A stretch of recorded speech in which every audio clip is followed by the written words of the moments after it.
New faces to cabinet: Randene Neil in the water, lands and resource portfolio, Mike Farnworth moved to transportation, Spencer Chandra Herbert in tourism, Christine Boyle in Indigenous relations, Kelly Green emergency management, Tamara Davidson in environment, which takes on parks. At the end of that piece, you did see that he mentioned Randene Neil was going to be with water, lands and resources. Now, Randene Neil, I worked with her for decades. And she's an NDPer. I obviously don't agree with her politics, but she's a lovely, lovely woman. I mean, you can't say anything bad about her. She's so like uninhibited and free. And I think that that's what made her such a good presenter on air. And she was so funny with Squire. You know, she would just say funny things. She was just a really delightful on-air personality, and she was a really hard-working reporter, and she just really enjoyed the job as far as I could see. China is the first country to launch a wide-scale vaccination. Our camera, we had a bit of a problem. We're going to carry on, though. China is the first country to launch a worldwide vaccination of the H1N1 flu. These students as well as the aged and the older. Oh my God, I just randomly found that clip. That was the first clip that I clicked on. Maybe the world is trying to tell you something. Hint, hint, nudge, nudge, wink, wink. Tell you that this building opened in 1960, and that camera came in 1960. Well, so we had a little it scared 49. Me, actually. I was a little bit shaken up. It's 49, and lifespan it deserves some respect. Some WD-40. Yeah. And, Global did her wrong, I gotta say. I mean, she was an anchor and a producer for a long time. She was working the weekend news, as was I.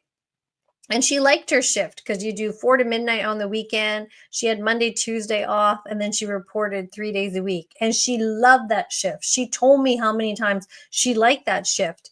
And then when Jill had brought in Sonia Diol, Jill Kropp, who was our news director for a while, it wasn't working out on the morning show with Sonia Diol and Steve Darling. And so they needed a place to put her. So they're like, Randene, you go to the morning show. It's only going to be temporary. And then they put Sonia in her position. Now, Sonia, I don't have anything bad to say about also. I mean, she's a handful. She's a high maintenance kind of tornado of a woman, but she's a very good presenter, very good interviewer, very good on air.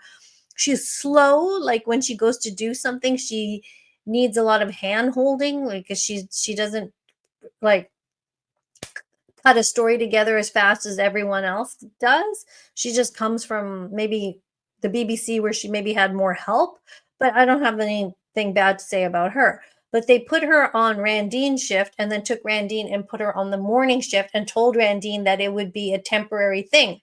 Then months were going by, like weeks and months, and Randene was like, I don't want to get up at 2:30 in the morning. Because when her and I both started, we were both working morning show. And you do get up at literally, I would get up at 3:50. I hated it, and the anchors had to get up even earlier. So she just was like, didn't want that for her life. And they weren't taking her off the show. They were not switching her back to her normal position. Like after so many years of working there, like help her out. I mean, she's a good employee. You don't want to lose her. But that's what Global is like. They don't care. They'll just let you go. And she was like, I have to quit. Like, I cannot get up at this ungodly hour anymore. And unfortunately, Jill Kropp didn't give her old position back, and she let Randene quit. And I remember there was this big newsroom meeting, and we were announcing that Randene was leaving, and Jill said, we'll be okay. We'll be okay. And I was like, oh, that's not nice. You should be like, I'm so sorry to see her go. And also Jill should be doing right by the employee. Like, she's a good employee. You want to hang on to her. People are disposable at Global. It doesn't matter. And I remember Chris Galis was really emotional that day because he didn't want to see her go. And he's got emotion and stuff like that, as much as he's lost his mind over this COVID stuff, like he does have a heart. I don't know where it is now, but he did, I mean, he was just sad to see her go, and it was sad.